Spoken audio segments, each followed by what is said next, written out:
As we return, we find our heroes Ash and Goh training their Pokemon. Ash is preparing Thwackey and Marshtomp for battle by having the two spar against Goh's Urshifu and Cubone.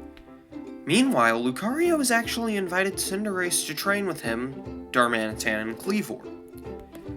Of course, Marshtomp wants to join Lucario, but does follow Ash's instructions. As the Pokemon train, Ash notices Lucario's main focus on punching. Meanwhile, Marshtomp is still trying to do movements similar to Greninja. He's not sure what exactly Marshtomp is attempting to do, but he coaches the Mudfish to the best of his ability. It's at this moment Goh gets a notification. It's from Project Mew, and they've actually got a mission that really excites him. They've located Articuno on Seafoam Islands, and so it's his job to go and attempt to battle it. Whoever gets to Articuno first and battles it will receive points. Ash and Goh both decide to go on this adventure, and so the two leave to battle the bird. They arrive at the Seafoam Islands and already have a bit of trouble locating where they need to go. As they wander around the islands, they meet many other Project Mew challengers, who are exhausted after battling each other and multiple wild Pokemon, as they attempt to reach Articuno first. Ash and Goh continue to search for it, but it feels like they're going in circles. Goh checks the Pokédex to see what their Pokemon they have on hand can do, and that's when he gets an idea. He calls out Cubone and Sobble, having the two work together. Cubone beats against a nearby rock, while Sobble uses its head crest to detect where they need to go. This ultimately works, and they manage to find their way to a cave entrance. They explore the cave, running into multiple Golbat. Then they get to a dead end, only for a Graveler to pop up from a hole in the cave floor. Goh manages to catch it despite not battling, so he doesn't wear out his Pokemon. However, they discover the hole Graveler came from leads deeper into the cave. At the bottom, they spot a trainer with his Bayleaf fighting a Cloyster. He fights with a very defensive style, using Light Screen and Reflect to decrease damage taken. After looking closer, Goh realizes that this is his old friend Tokyo. He calls down to Tokyo, who after beating Cloyster, has Bayleaf use Vine Whip to help the two down to where he is. When they get together, Goh introduces Ash and Tokyo to each other, before they learn Tokyo is actually trying to get into Project Mew as well, believing he can use the experience to get closer to Celebi. He's been traveling all over the world because of Project Mew, and has been catching Pokemon he believes will help him in this as well. When he heard about Articuno, he thought it would be a great candidate, so he wanted to reach Articuno first and capture it. The three decide to work together to get to Articuno and continue exploring. Eventually, they come to an area full of water and ice. They notice a cold island on the other side of the water, with many ice crystals still on it. The group figures this is where they need to go. However, they don't have the proper equipment to cross. Ash left Dragonite back at the lab, and none of their water Pokemon would be able to swim them over. That's when another familiar face appears from behind. It's Gary and his Blastoise, much to Goh's annoyance. When Goh asks Gary what he's doing here, he explains that he's obviously planning on battling Articuno. However, he didn't want to go over there by himself. He explains that he was waiting to see who else made it there, as he figured having more people on the same side would mean better results in battle. Ash and Tokyo both think it's a great idea, but Goh says they don't need Gary's help. They'll be just fine on their own. That's when Gary reminds Goh they can't even get over to Articuno without him. Goh looks over to the icy landmass, before sighing. He agrees to Gary joining them, and with that, they take an inflatable boat over to the landmass. As soon as they get over there, they find Articuno, who aggressively begins to attack with Blizzard.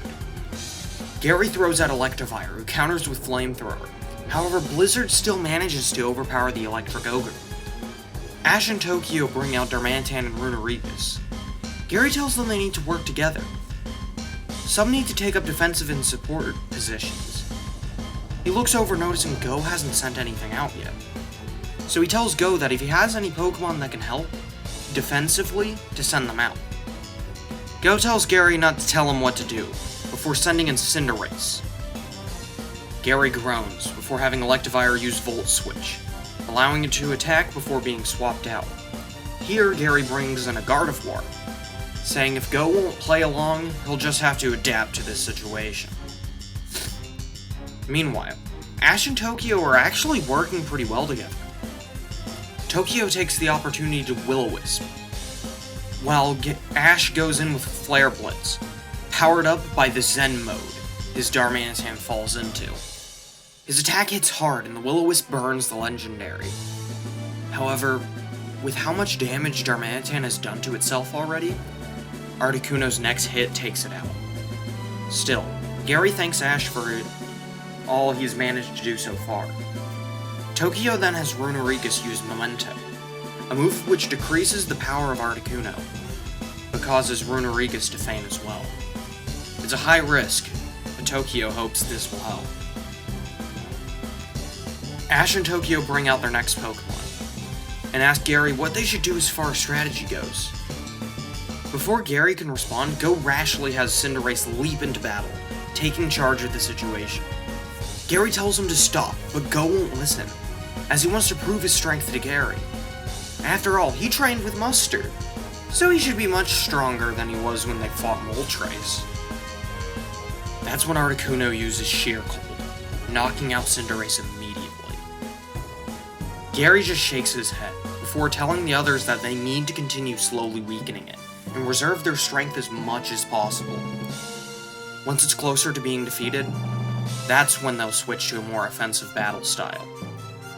He then makes a comment about how they shouldn't be too worried, as one of them has defeated Articuno before. We get a brief shot of Ash and Charizard defeating Articuno back in the battle frontier. Ash remembers this feat, and agrees with Gary that they shouldn't be too worried. With that, he has Gengar use Psychic, which Tokyo helps power up by having Indeedee use Psychic Terrain. Gary also has Gardevoir use Psychic to restrain, before they tell Goh to bring in his next Pokemon. He grumbles to himself, but ultimately brings out Galarian Slowking, firing off a Fire Blast which hits Articuno hard.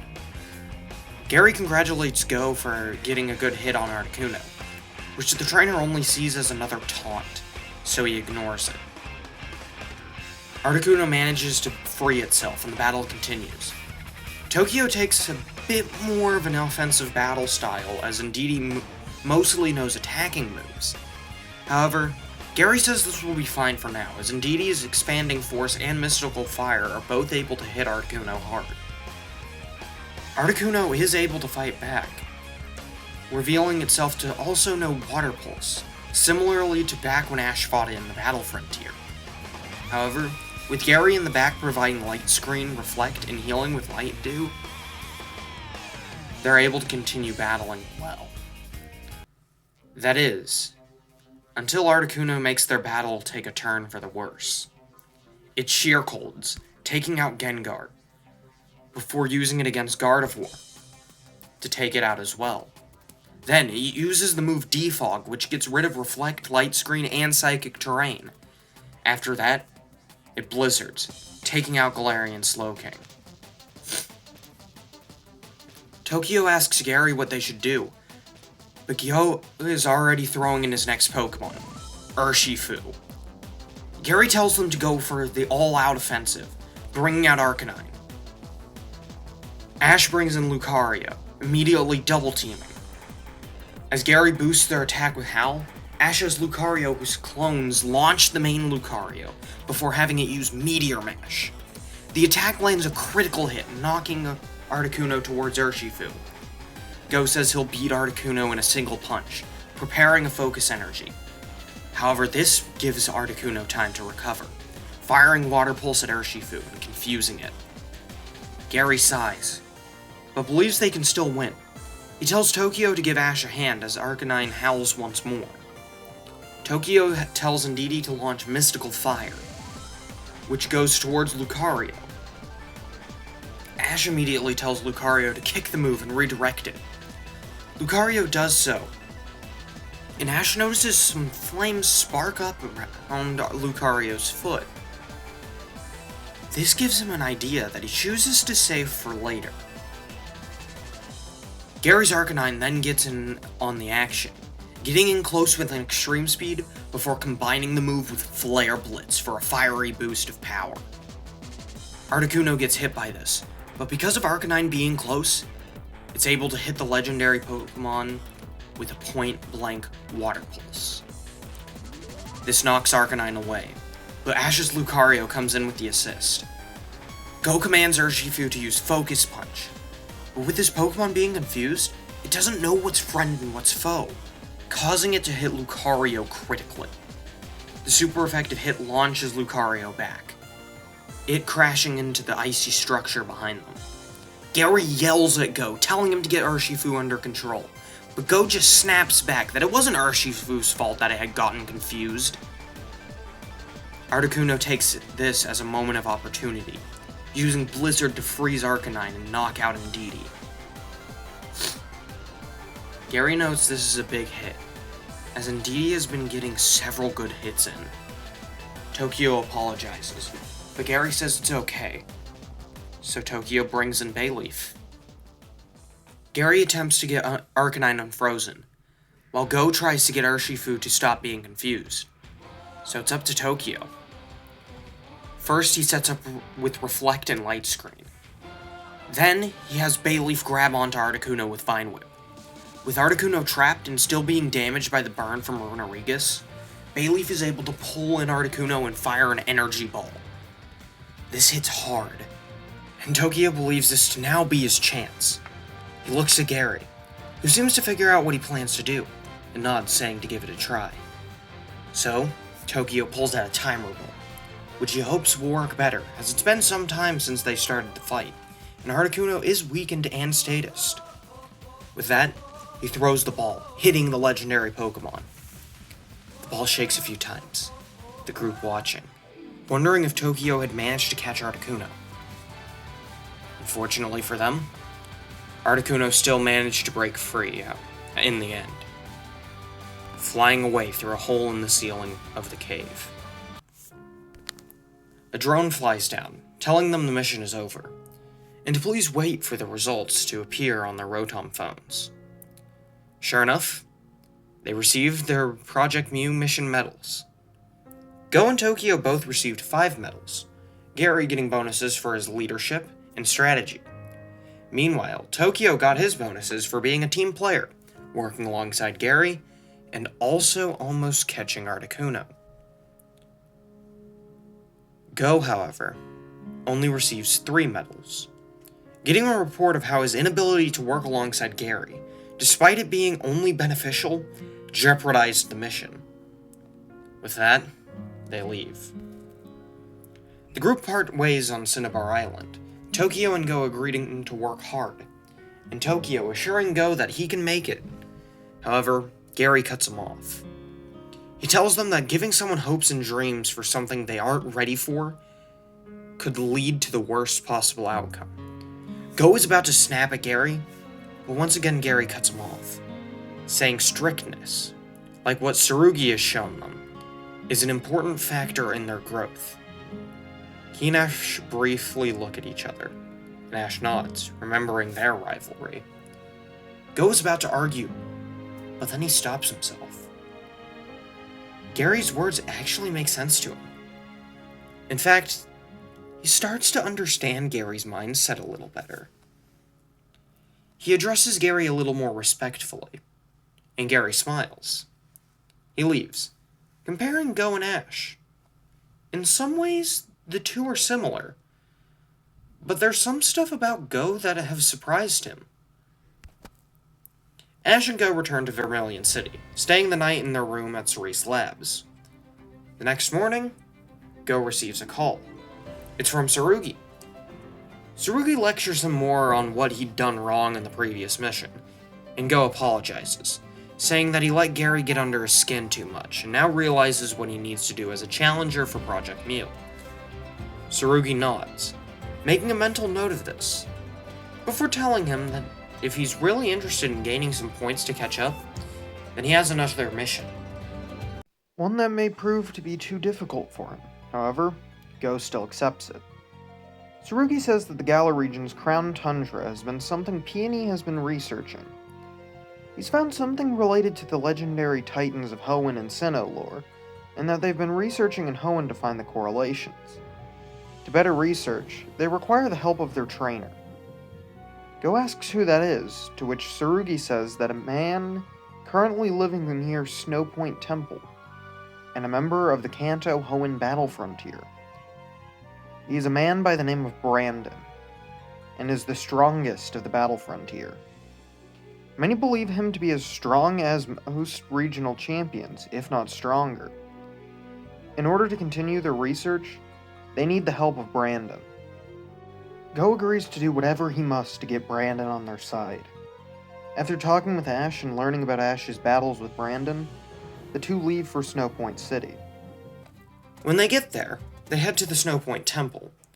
Nearby is a pyramid Ash tells Goh is the battle pyramid.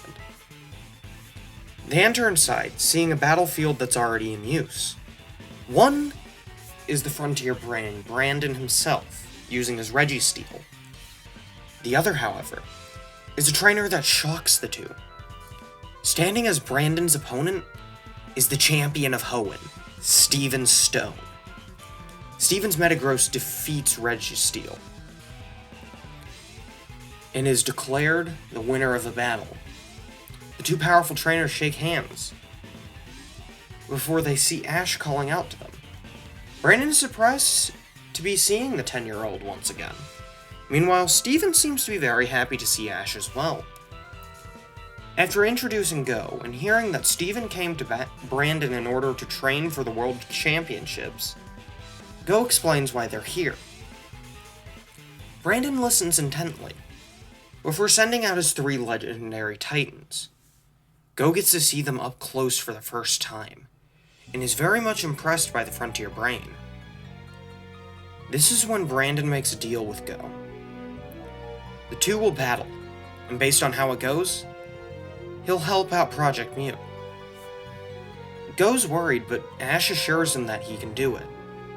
While Goh is intimidated by Brandon and his Regis, and the thought of the Hoenn champion spectating only fueling this reluctance to battle, Goh agrees. As he and Brandon prepare for the battle, Steven pulls Ash aside. Steven asks if, before the battle begins, can he see Ash's Kleavor, having been one of the people who had been informed of the Black Augurite.